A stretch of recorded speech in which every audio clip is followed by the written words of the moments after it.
Hello, thanks for joining me today. My name is Matt Wagenheim, and today we're going to be reviewing Patrick Rothfuss's The Name of the Wind. This is Patrick Rothfuss's, I'm going to try not to say his attached name anymore. I'm just going to say Rothfuss.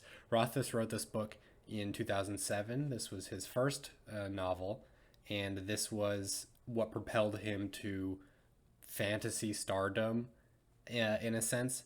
He wrote this book during his 9 year attempt to get his bachelor's degree in English, and this was a smashing success. This is often touted as one of the best, I'll say modern again, anything after 2000 to me is relatively modern, fantasy novels that is just regarded again and again as a masterpiece of fiction. It's a huge book. It's like six, seven, 800 pages, depending on the edition you have, and it's a roller coaster ride from mostly start to finish. I will say, when I first started reading this book, it was really difficult for me to get into. I think it starts off pretty slow. So if you're trying to read this book because you've heard that it's good, and at the end of this review, I may say the same thing, be advised that for me, the first 100 pages were really, really, really slow. And I only stuck in because an internet commenter on another thread that I was looking desperately to try to get validation that it wasn't just me and that this book got better, told me that I should read up until around page 200 when our main character visits magic school, which we'll talk about. So let's get into what the basic plot of The Name of the Wind a little bit. I'm not too interested in talking about Patrick Rothfuss. We'll talk maybe at the end about some of the hate that he gets today for a different reason. But our main character, we are introduced to this weird little inn out in the sticks, and there is an innkeeper there who is named Coat, and Coat does his thing at the inn. He's a very normal guy, and somebody bursts into his inn and says, "Oh my God, there's these weird demon spiders attacking us. What's going on?" And Coat seems very knowledgeable in a way that he doesn't have a reason to be about these weird spider things. And we learn that Coat is actually a man named Kvothe, Kvothe, who was purported to have been an incredible sorcerer, musician, lover, fighter, and most notably, he was called the Kingkiller. And it's not known which one of these titles, which of these things are true, which of them are legends, which of them have been blown out of proportion, but we're led to believe that Kvothe, this lowly innkeeper, is some crazy powerful dude, or he used to be. I think Kvothe is probably somewhere in his 30s or 40s. It's hard to really know, but he apparently, before the events of this start of the book, was very well known and very, very powerful. Kvothe is introduced to somebody named Chronicler who is coming through town, and we learn that Chronicler is a scribe, and he has come down to the sticks on rumor that Kvothe is there, and he wants to get down his life story. So the book is told over 3 days, or the series is supposed to be told over 3 days, the first of which is The Name of the Wind, the second of which is the sequel, The Wise Man's Fear, and the third of which is the third planned book, which hasn't come out yet. So the frame narrative is Coat, the innkeeper, who actually is Kvothe, telling his story to Chronicler in the present day, and we go back 20 or 30 or however many years till when Kvothe was a kid, and then it cuts back every now and again for the frame narrative, and they're bustling about the inn, somebody comes in, whatever. But for the most part, this is just kind of Kvothe telling his story as it's happening when he was a kid. And it's about the time that he actually starts telling this story that it gets interesting, right? Because I care about Kid Kvothe. He's a kid where he's immediately likable. He's curious. He's cool, and kind and talented. He feels like a young Harry Potter in that sense. I hate bringing up Harry Potter in this way, but he is. This is Harry Potter, and we'll talk a little bit about why this book is Harry Potter. But Kvothe is very likable, and it's really hard to feel in the beginning when we're introduced to this kind of bland character in Coat, the innkeeper. that he is somebody that we like, we want to know about him, because we don't. He's boring. We're told that he was this king killer, and that's cool, that's exciting, I want to know about that, but I want you to tell me about it instead of just blathering on about the world and whatever. I think they build up the world a little bit too much right at the beginning, a little bit more tell not show, and I think that the book really hits its stride around page 100-ish when we start learning about Kvothe as a kid. So we're introduced to Kvothe's family. He is part of a tribe of people called the Edema Ru, who are kind of a parallel of travelers, Romani, gypsies, whatever term you prefer. I believe Romani is the most accurate, most correct, polite term today. And they're nomadic people. They're travelers. They are performers primarily. They call themselves troopers. So they go around and perform plays and sing songs and write poetry and do all of these other performance. And this makes Kvothe naturally a very talented conversationalist. He's good at getting people to do what he wants because he knows how to charm them. He knows how to speak well. He's very intelligent. And Kvothe's traveling family meets a wizard named Abenthi who teaches Kvothe about the very basic magic system in the world called sympathy. And sympathy is very underwhelming when you first learn about it. And honestly, even after that, it's basically the sort of laws of attraction and Isaac Newton's laws. So when you learn about gravity, gravity is a force that causes things to gravitate toward each other. And sympathy kind of does that through a magic that creates a link between two objects that are somewhat similar, and allows one object to manipulate the other. For every action, there's an equal and opposite reaction. That conservation of energy. There are lots of scientific principles that are built into this magic system of sympathy. But basically, we learn that if two things are similar, you can create a link between them that allows you to influence the other. So they have a coin. Abenthi creates a sympathetic link between another coin that is the same coin and lifts one, and the other one lifts up as well. You can create a link between two objects that are not as similar by making them more similar, or creating a shift in your mind where you've convinced yourself that these two objects are similar. So you could take a twig and a baseball bat and make them link together by believing that they are the same thing.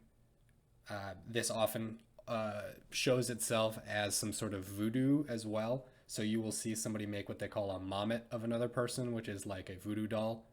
And the traditionally you would make it out of clay or something, or wax. And if you could make it look like that person, the more you could make it look like them, the more powerful the link would be, and the more that you could make them do what you want. You could burn their foot by holding a candle up to the mammet or whatever.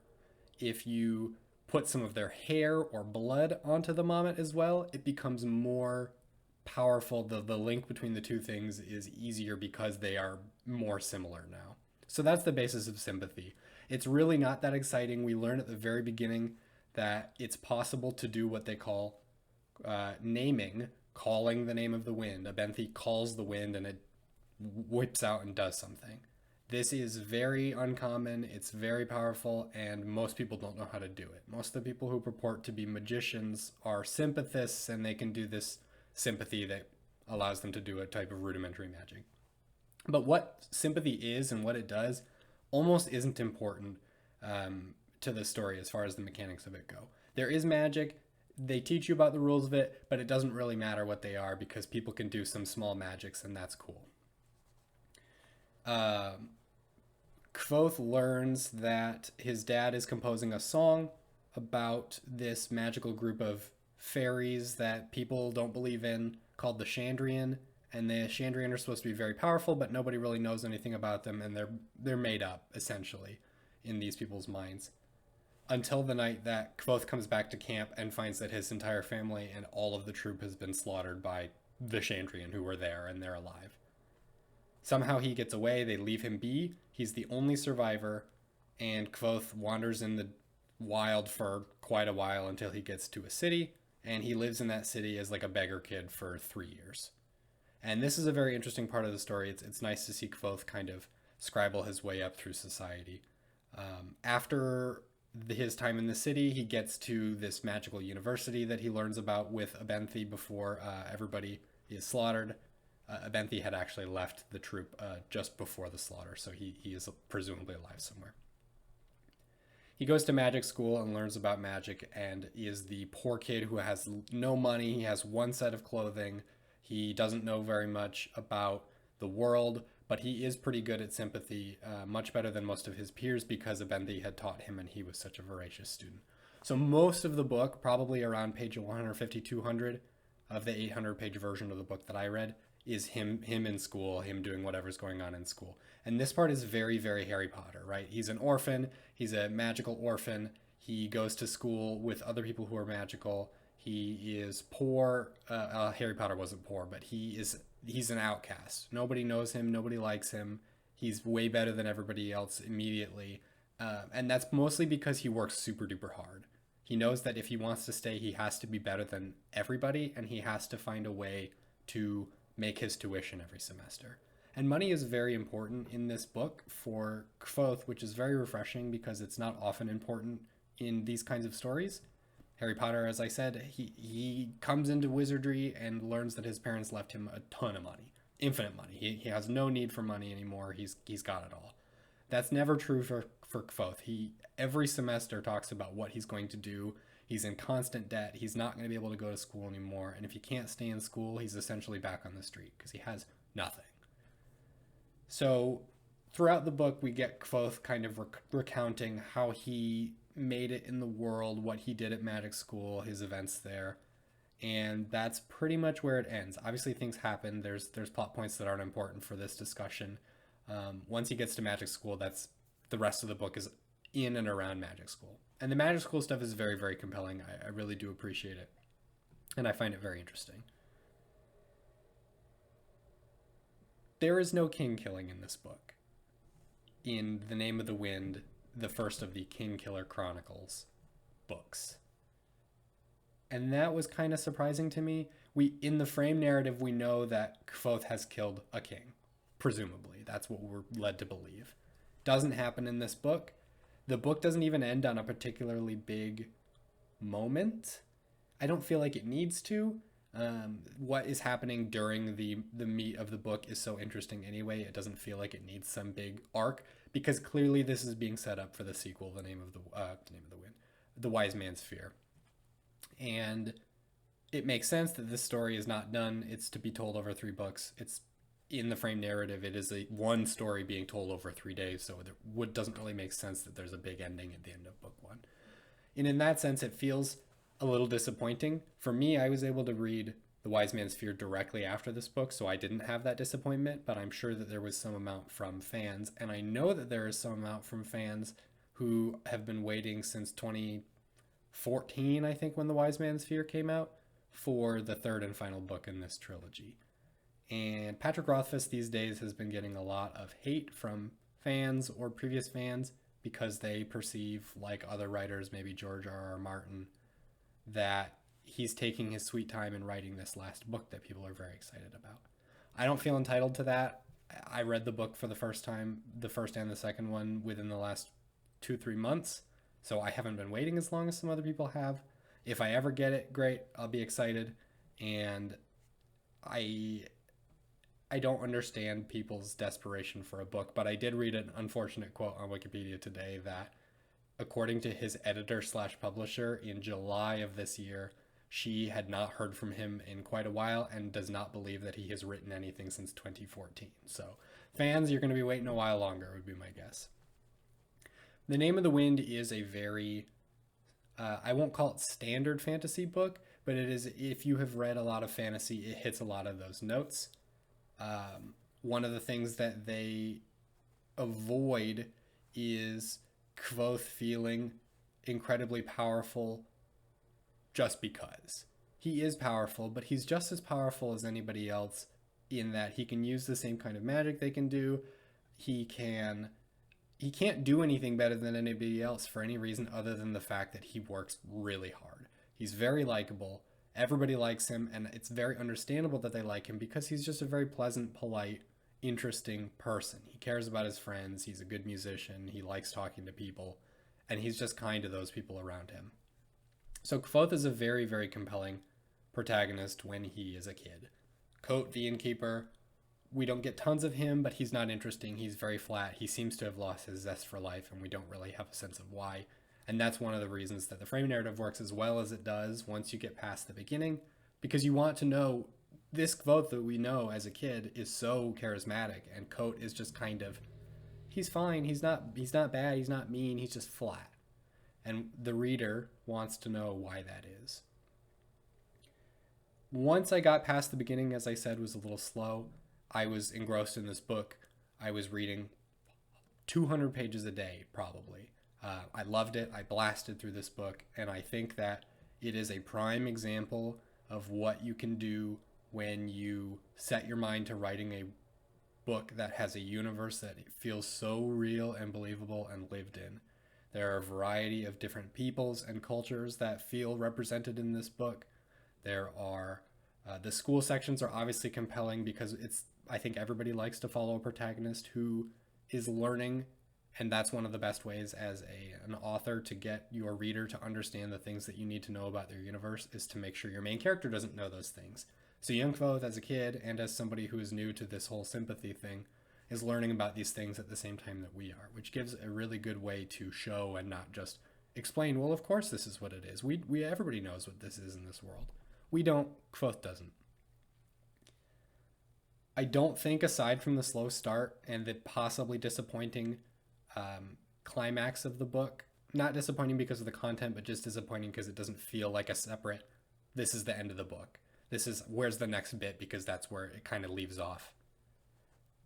Not really on a cliffhanger, but kind of action has fallen, but we're waiting for the next part because there obviously is one. I think The Name of the Wind is an absolute treasure, and I think that this book is a must-read for those who like fantasy in this genre. I think Patrick Rothfuss is clearly a master of his craft. This is an incredible book, and I think that the sequel is just as good, minus a few parts that I'm not going to talk about here. I'm looking forward to the third book. I don't know when that will be. If you are somebody who doesn't want to start a series that has not yet finished, you might not want to read these books because it seems like it'll be quite a while.